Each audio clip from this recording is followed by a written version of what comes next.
6:06. Now, we first heard from my next guest last Saturday when he was about to embark on an epic bike ride for charity. Gareth New had set himself the challenge of riding from Montpellier in Bristol to Montpellier in the south of France, all in aid of Thyroid Cancer Support West, which has been supporting his wife.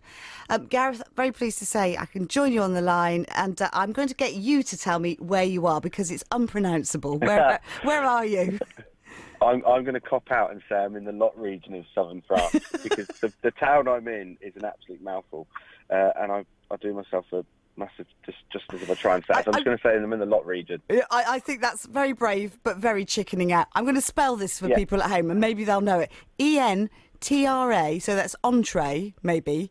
Guess, GUES. Entree, guess, Sir, TRYERE. That's not an easy French. It's not like Paris. No. No, not. Not like that at all. But despite all that, despite not being able to know the name precisely, how has the journey been so far? Really cold. I packed flip-flops and shorts, and I thought it was going to be sort of nice in the evenings. We've got a tent. Yeah. And it's been raining, it's been cold. So the tent we've got has got holes in it. So last night it rained, so we were sort of up in the middle of the night trying to capture the rain. It's just added another dimension to the challenge, really, because it's not been as easy as we thought it was going to be. And when you're cycling during the day, is it also cold if you've had that kind of weather? Yeah, it's been really cold and really, really windy. So we brought sort of arm warmers and leg warmers and bits and pieces, but it's still absolutely freezing. It's not warm at all. Are you still okay with the challenge, or is there a point this week where you thought, I'm not sure I can do this? No, I'm absolutely fine. I suppose I always knew I was going to do it, and I will do it. Today's the hardest day, actually. I'm going to do 3,000 metres of climbing.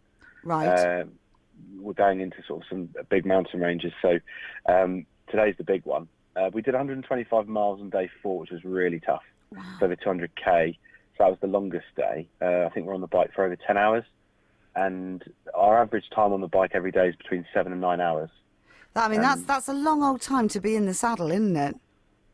Yeah. You asked me when we spoke last week about sort of creams and Vaselines and all sorts, and that's all coming very much into play in keeping us going. I'm not going to lie. Yes. So it's almost like you kind of need a masseur every night, don't you? You need a massage, you need a kind of sort of spa bath to try and mind you. You probably might never get on your bike the next day if you do. No, I wouldn't. But you are talking. That sounds fantastic. I wish we'd have thought of that. Yeah, it would be perfect.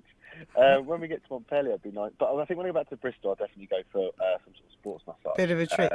Absolutely. But yeah, it's painful every night.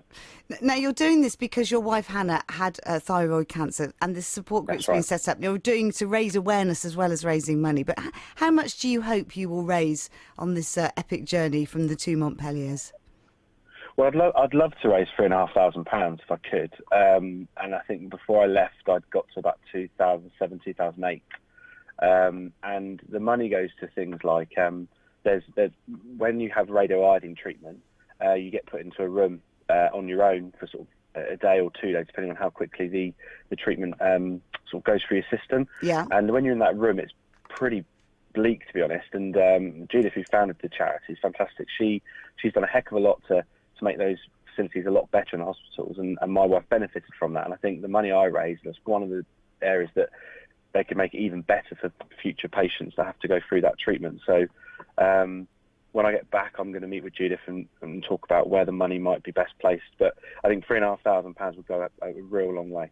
So if people want to support you on your journey and give you a bit of money as an incentive to pedal another sort of a few thousand miles, what should they do? If you go onto Facebook /month to month, and the 2 is the number 2. Yeah. So Facebook /month to month, and then on there you can follow the James I'm cycling with. He's got a GPS set up on his computer on his bike, so you can track us, as well as we're doing a daily video update. So on that daily video update on YouTube, we sort of we're doing silly things like what we call the cheval, which is an exercise move on the leg. And so on. as well as telling you where we are, how many miles we've done, and whinging about the weather. Yeah. So, whinging about the weather and where you need to put the Vaseline next. oh, exactly. Yeah. All right. Well, listen, I said to you just before we came on air, what would you like? AC/DC. Can't find any AC/DC. But how about this one, The Road to Hell? That's what today sounds like. Perfect. Thank you very so much. Nice to chat to you. Great And speaking to you. well done indeed. It's a huge effort, and it will, really raise awareness of what you're trying to do. Thanks, Gareth. Thank you. Cheers.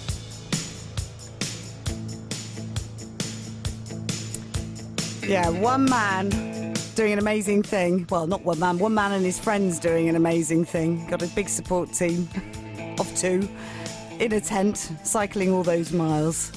And hopefully all those metres going upwards today will be easier with this in the back of his mind. The Road to Hell from Chris Rea.